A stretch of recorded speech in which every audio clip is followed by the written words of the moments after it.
Have you ever felt like you're constantly on trial? Like you have to justify every choice you make, big or small, to the people around you? Why you chose that major, why you're single, why you left that job, why you bought that specific brand of coffee. It's exhausting, isn't it? There's a powerful quote that says, "The day you stop explaining yourself is the day you become free." And today, we're going to dive deep into what that really means. Because I want to let you in on a secret.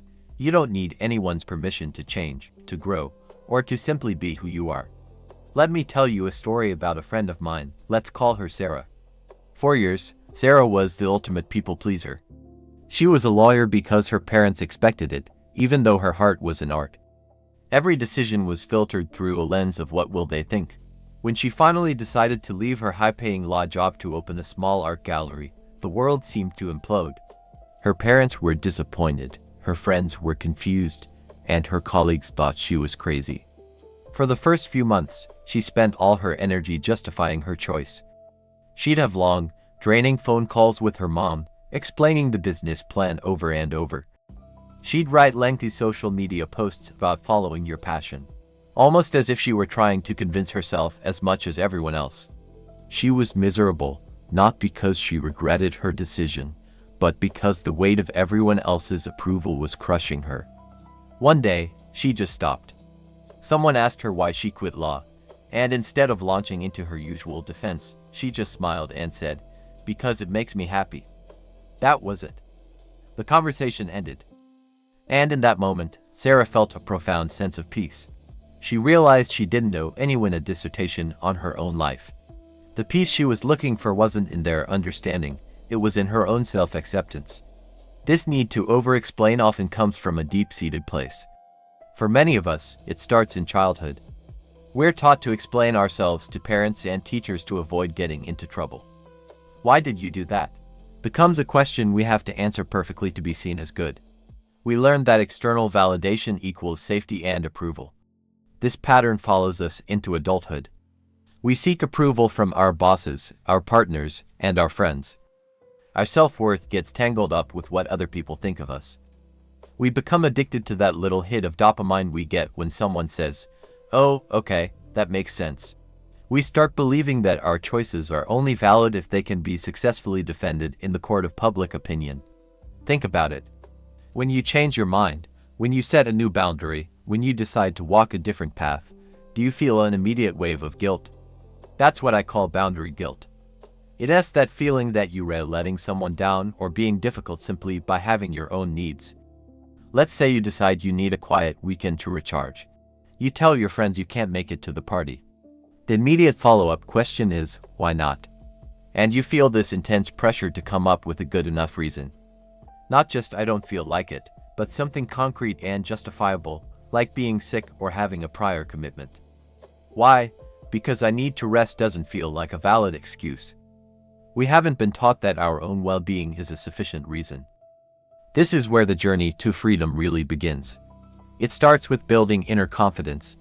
It's about shifting your source of validation from the outside world to your own inner compass. It's the practice of trusting yourself. Your intuition, your feelings, your desires, they are valid simply because they are yours. You don't need a committee to approve your feelings.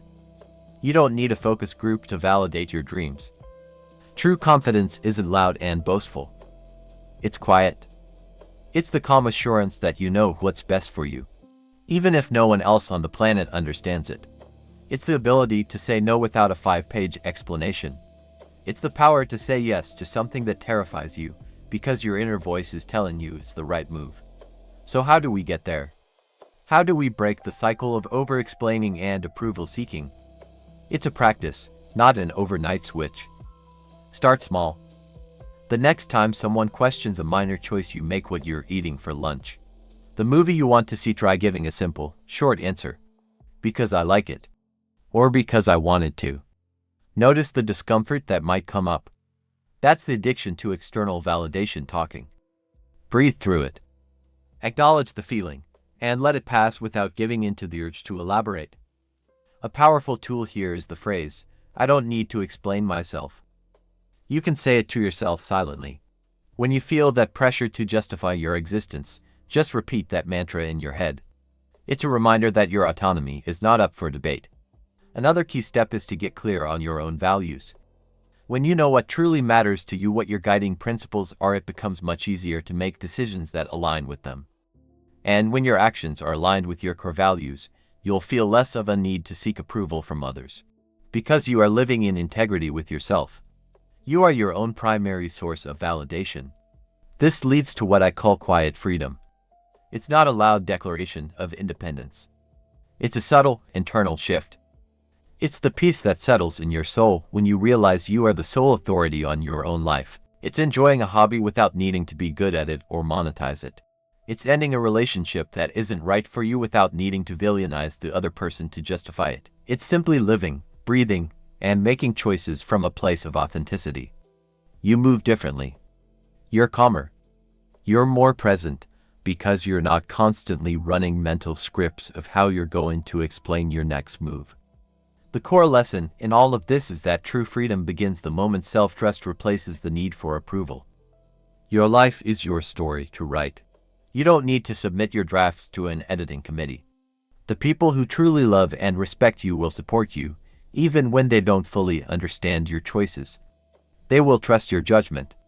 And the ones who demand an explanation, they may not be your people. And that's okay. Letting go of the need to explain is also about letting go of the need for everyone to be on your team. Your journey is yours alone.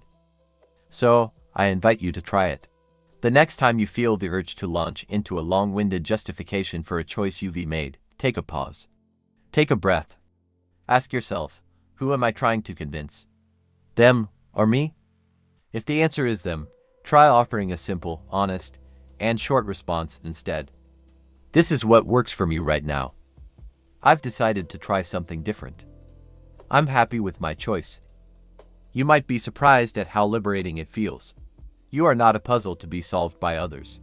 You are a life to be lived by you. Stop explaining. Start living.